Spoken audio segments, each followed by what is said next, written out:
Então, quais são as possibilidades que nós temos lá na portaria 983 para a gente poder trabalhar, né? A gente poder trabalhar para tentar manter um pouco daquilo que nós, né, conquistamos nos últimos 6 anos, desde a criação da 112, né, da atribuição, né, quando a gente saiu da 270 e passou para 112, né? Então, esses são esses 4 itens que estão aí, o item 7.7, 7.6, 7.8, 781, são os itens que dão flexibilidade para a gente tentar fazer algum tipo de um tipo de trabalho em cima da 983, frente à nossa resolução 109, e tentar, como disse, diminuir os impactos que apresentam nela, né, para nós. Bom, então, segundo a resolução 109, hoje, o que tem lá? As atividades docentes são compostas pelo somatório das horas de atividade de ensino, pesquisa, inovação, extensão, administração, implementação e formação continuada. Isso que está hoje na 109. A 983, tá? A portaria 983, no item 2, são consideradas atividades docentes aquelas relativas a ensino, pesquisa, extensão, gestão e representação. Ela tira da atividade docente a possibilidade da formação contínua ou autocapacitação. Daquilo que a gente coloca lá, o curso que você faz, e coloca uma parte da carga horária para fazer isso, né? Aquele curso que você faz que te ajuda a aprimorar a sua aula, o conhecimento, né, pedagógico para você atuar dentro da sala de aula. E então, a gente entendeu e leu, e baseado nos documentos que nós temos no Instituto hoje, tá? Que é a Resolução 138 de 2015, aprovada pelo Conselho Superior, que mostra que as ações de formação continuada, né, elas são importantes para a formação do docente. E baseado nisso, e baseado nesses recortes que a gente fez do item 7.7, a instituição poderá dispensar docentes em processo de capacitação com carga horária parcial. Então a gente entende que aquele momento que você faz aquele curso, né, de formação continuada, você está fazendo ali, você tá fazendo por consenso do dirigente máximo, você já está fazendo uma capacitação parcial ali, porque mesmo que a resolução seja aprovada pelo Consup, mas o último cara que assina é o sumário, é o reitor, né? Então o dirigente máximo está aprovando o documento, embora passou pelo Consup, então o documento vai estar assinado pelo dirigente máximo. Então, baseado nisso, na nossa minuta, nós optamos em deixar a qualificação, entendeu? Então a gente não tirou, certo? Na nossa proposta, na nova minuta, tá? Então no artigo 3º, está falando das atividades, né, do docente, e a gente manteve a atividade de capacitação, então, na proposta que nós temos hoje, tá? Claro que vocês podem também achar que tem que tirar, né? Esse é um momento de discussão, né?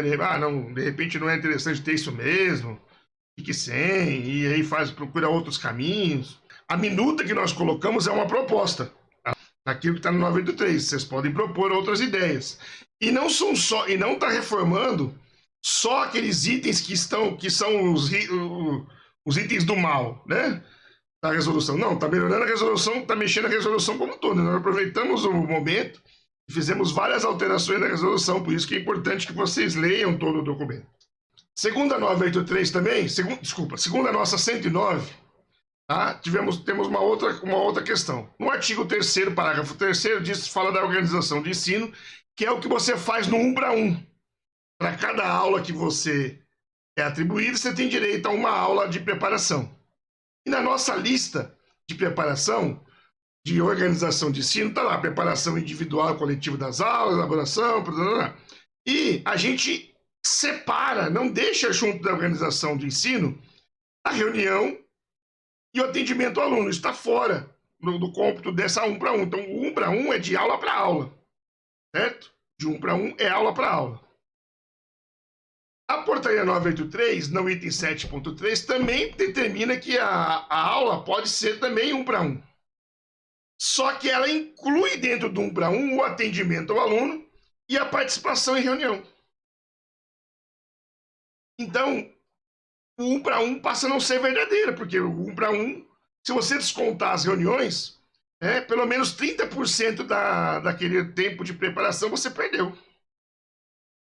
30% você perde, porque se você vai incluir o atendimento ao aluno dentro da parte da preparação e as reuniões pedagógicas, que tem professor que precisa participar de 2 reuniões, 3 reuniões, porque ele faz parte de 3 cursos. Então ele vai ficar o tempo todo fazendo reunião e participando do atendimento e vai sobrar quanto para ele preparar a aula?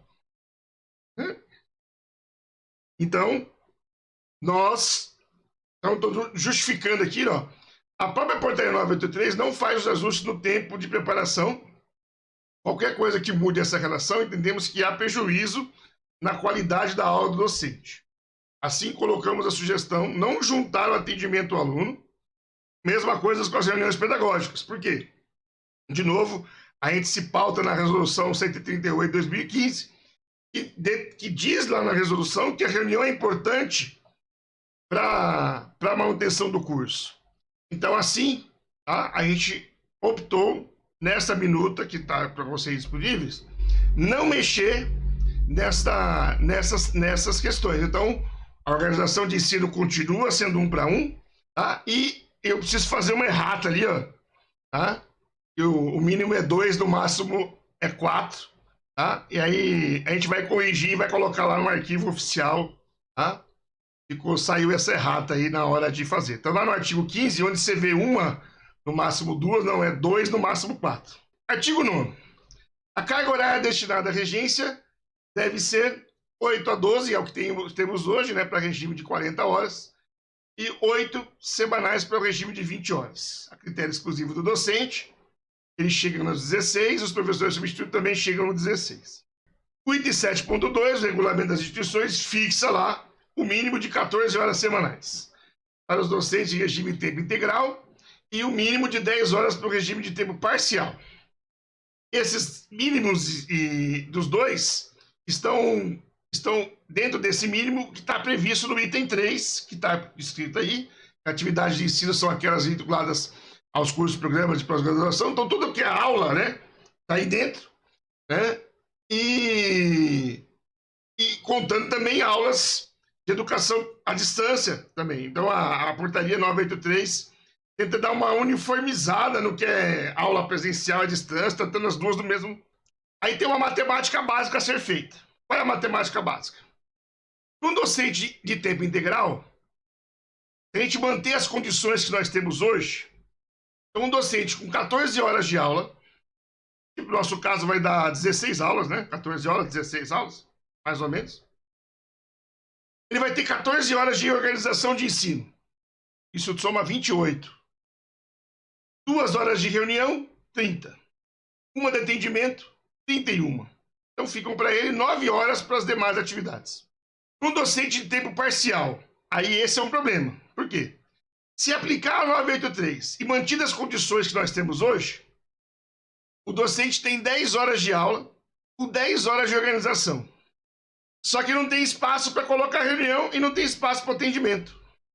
E aí, o que acontece? Para que tenha espaço de atendimento, para você garantir as 2 horas de reunião e 1 de atendimento, você tem que entrar dentro da organização de ensino dele. E aí ele vai passar a ter 7 horas de organização de ensino. A gente entende que isso é uma diferença na isonomia, porque o professor de 40 horas tem 1 para 1, e o professor de tempo parcial não tem 1 para 1, nesse sentido. Por isso, nós estamos propondo não mexer no professor de tempo parcial, certo? Então, ele fica com 8 horas de aula, 8 horas de organização, e dá 2 horas de reunião, 1 de atendimento, dá 19 horas. Ainda sobra 1 hora para ele fazer uma orientação de TCC, fazer uma formação continuada, coisa do tipo. Certo? Então, essa é a proposta que nós estamos fazendo.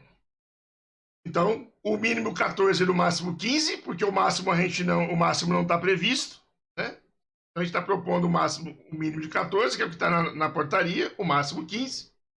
E para os docentes de tempo parcial, a gente manteve o 8. A gente não sabe se isso vai dar problema. Inclusive, vai ter que ter uma consulta com o procurador depois.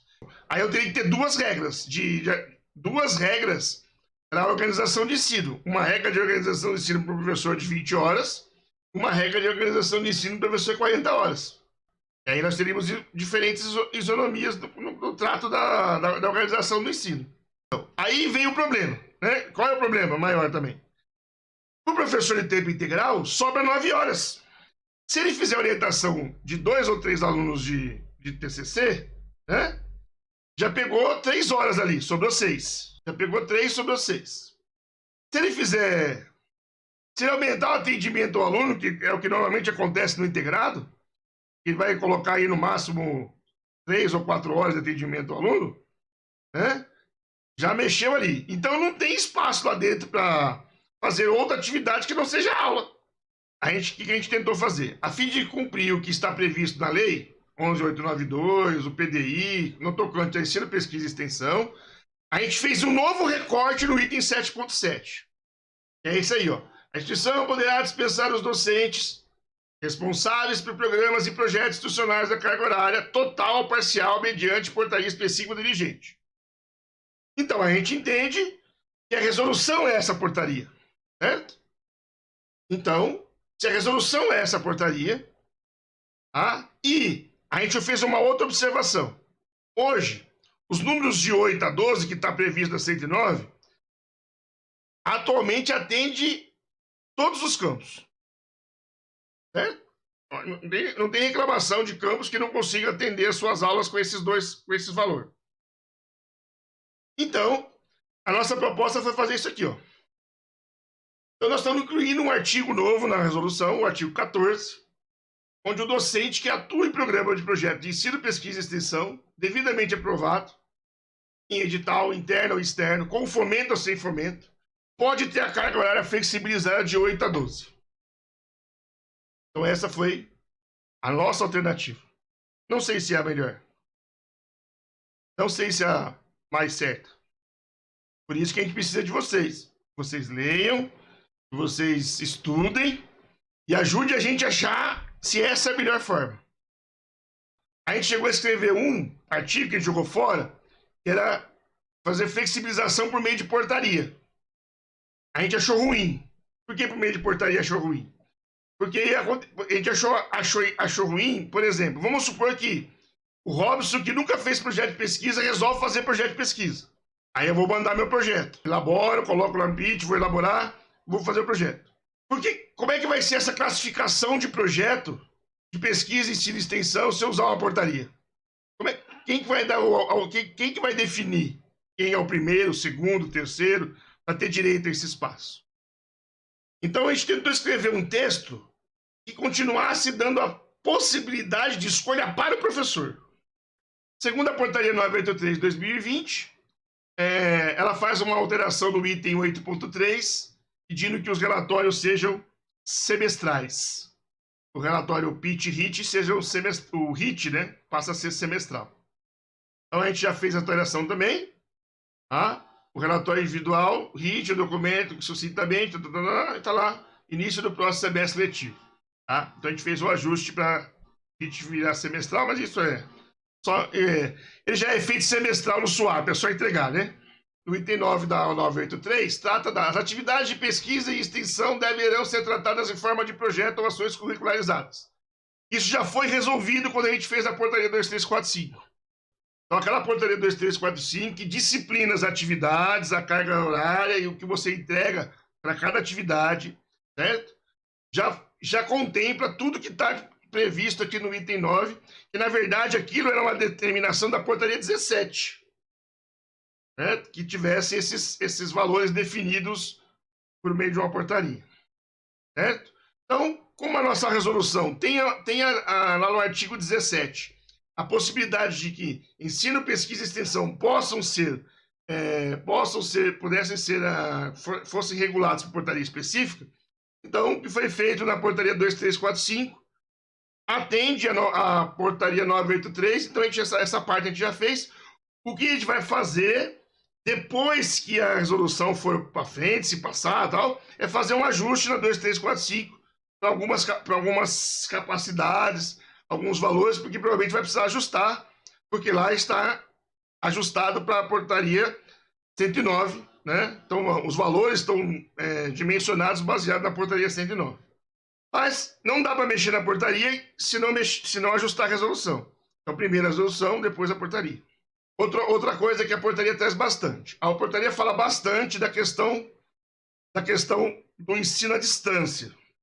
Então, no item 3, tem esses 1, 2, 3, 4, 5 itens aí que falam da educação à distância, da mediação pedagógica, e os componentes de distância podem integrar os cursos presenciais ou distância.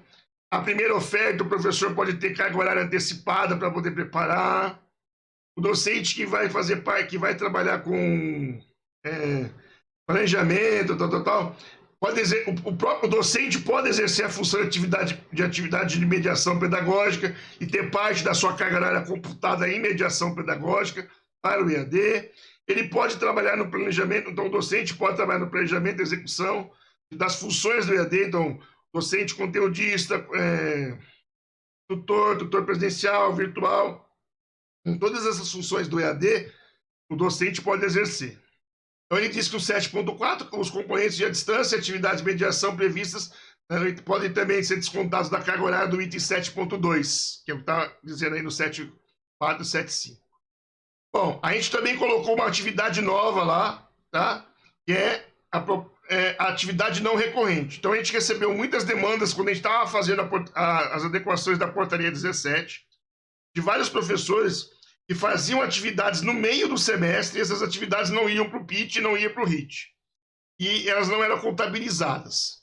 Tá? Então, a gente estudou algumas maneiras, fez alguns ensaios, e a gente chegou nesse título de atividades não recorrentes.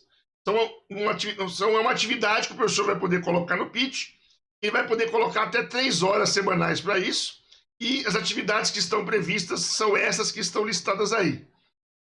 Treinamento institucional, participação em congresso, revisão de artigo, são todas atividades que acontecem no meio e a duração é inferior a um semestre. Tá? Ela acontece, então não tem como o professor incluir, ele é convidado para uma banca, tal, então ele tem condições agora de deixar essas horas do PIT lá, e destinar para essa atividade. Então, se ele deixar 2 horas aqui lá naquele material lá, já não são das 9 já são 7, né? Então já tem 7, né? O 7.8, 7.8.1 fala dos FGs, tá? O 7.8, docente com cargo de reitor, pró-reitor, diretor-geral, diretor de campus, poderão ser dispensados da atividade de aula, tá? A gente fez um texto muito parecido na resolução, a gente colocou só que a critério docente ele pode, porque a gente sabe que tem diretor que gosta de lecionar, Então, porque não quer perder o vínculo com os alunos, então ele deixou um trecho lá de possibilidade que o diretor possa lecionar. O 7.8.1 fala dos outros, porque os outros, todos, a portaria manda dar aula, certo? A instituição 7.8.1, a instituição poderá prever limites diferenciados de carga horária para ocupantes de demais cargos. A gente fez uma conversa com a reitoria, tá? E acredito que vai ter que gerar um procedimento aí interno lá na reitoria, né? Para essas condições, né? Porque a gente acredita que essa informação podia já estar no termo de posse da pessoa que vai exercer o cargo, né? Então, por exemplo, o DAI vai assumir o cargo lá, né? Então, lá que ele vai assumir, lá um dos itens do documento de posse dele, lá, ou da portaria que dá posse a ele, já podia ter lá o texto que vai liberá-lo da aula, certo? Que vai liberá-lo de modo facultativo da aula, ou que vai determinar quantas aulas ele pode exercer como docente, né? Então, a instituição vai prever esses limites diferenciados, então a gente acredita que já poderia ser algo que via institucionalmente, entendeu? Assim como é o FCC, assim como é o FG, né? Mas isso vai ter que ter um procedimento da reitoria para isso. A reitoria tem que criar um procedimento, mas o texto está previsto na resolução lá também. A gente escreveu quase que dos mesmos jeitos que estão previstos aqui. Então, período de divulgação. Então a gente vamos falar um pouquinho. Como é que vai ser como é que foi funcionar? Então a gente colocou a minuta na quinta-feira passada, quinta-feira passada. E ela vai ficar disponível até o dia 24/9, certo? Que é o último dia para mandar as contribuições, certo? Mas a gente optou em mandar abrir para as pessoas já poderem ir lendo o documento, já poderem ir tomando ciência do documento e tal. Tá? Então, dia 8, a gente, depois do feriado, a gente vai fazer uma live e vai apresentar as maneiras, as técnicas para vocês mandarem as contribuições, que vai ser uma por campus. A gente está discutindo ainda se faz um formulário, se deixa livre, nós vamos discutindo ainda como vai ser esse formato. Tá? E aí, provavelmente na semana que vem, a gente já começa a trabalhar nessa parte. Mas a gente quis colocar logo um documento para vocês, por tratar de uma coisa, né, complexa, que muda bastante a nossa vida, né? Que vocês já pudessem, né, articular discussões entre vocês, aquela roda de conversa sobre a resolução, ler a 983, verificar se aquilo que a gente colocou é suficiente, se você enxerga outras possibilidades, me falar que essa é a palavra bonita. Então, outras possibilidades de garantir, né, aquilo que nós temos hoje. Pessoal, para terminar, e aí eu dou para vocês a palavra e a gente faz aí a... Nós somos uma comissão feita por professores. A gente não vai ferrar professor. Primeiro é essa, tá? Nós nascemos para ajudar o professor, não para ferrar o professor. Não esqueça que nós também somos professores. Certo? Nós também somos professores. Então essa é a primeira. Segunda, pessoal, a gente é uma comissão instituída pela reitoria do Modena, lá em 2013, certo? E seguiu a sua gestão, durante a sua gestão. Respondi muitos, eu e a comissão respondemos muitos e-mails de muitos problemas, de muitos campos que estavam por aí afora, sobre a resolução que nós temos hoje, a 109. Certo? Ajudamos muita gente a desenrolar a vida e fazer com que a resolução funcionasse. Em maio, o nosso reitor falou, não, eu não vou mexer na comissão, e passou a tarefa para nós. Então, nós estamos só fazendo a tarefa que o nosso querido reitor pediu para nós, e nada mais. Certo? Eu não vou expressar aqui as minhas opiniões pessoais sobre a 983. Certo? Eu acho que ela é um retrocesso. Mas não é aqui que nós vamos brigar por ela. Aqui eu acho que nós temos que achar um jeito de fazer com que o impacto dela seja menor. Eu acho que o lugar da gente brigar por outras questões, aí o Pacheco vai dizer para mim, o lugar de brigar é lá no sindicato. É junto do sindicato, fazer as pautas lá no sindicato e brigar para que, se ela não é ideal, que seja retirada, que seja corrigida, que seja arrumada, mas por esses caminhos. Não adianta vir daqui para lá. Certo? Então, não acuse o mensageiro. Nós somos só o mensageiro. Só somos um mensageiro. E estamos tentando fazer com que a mensagem seja menos doída para todos nós. Tá bom?